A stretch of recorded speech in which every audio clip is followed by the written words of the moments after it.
எங்க பிள்ளைய ஆடு மாடு மேய்க்க பிறக்கல, எங்க வீட்டு பிள்ளைங்க கலெக்டரா வரணும், நீதிபதியா வரணும், டாக்டரா வரணும், அதுக்கு தனியிட ஒதுக்கீடு கொடுறான்னு ஐயா கேட்டு போராடிட்டு இருக்காரு.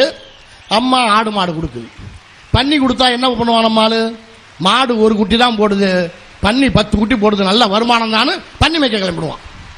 ஏன்னா இன்னும் அறிவுபூர்வம் வளரல. அதை தான் இன்னைக்கு சொல்றோம். 2000 ரூபாய் கொடுப்பான், 3000 ரூபாய் கொடுப்பான். நம்ம கிட்ட பணம் கிடையாது. ஒன்னுகிட்டையும் பணம் இல்லை, என்னகிட்டையும் பணம் இல்லை, கட்சியிலையும் பணம் இல்லை. எங்க கொடுக்க முடியும்? நீ என்ன கூலிக்கு மாரடிக்கிற கூட்டமா? இது உன் கட்சி, உன் சாதி கட்சி. உன் புள்ளைய வாழனா ஓட்டு போகணும். நம்ம ஆளு என்ன செய்வான்? தேர்தல்னு வந்தா இவனுக்கு கொடுக்கறான் சாராயத்த, அவனுக்கு கொடுக்கறான் சாராயத்த. எந்த நேரமும் போதையிலே இருக்கான். விடிஞ்சா தேர்தல் தான் கூட்டு வரான். கொண்டாட்டிய கூப்பிடுறான், புள்ள எங்க வா.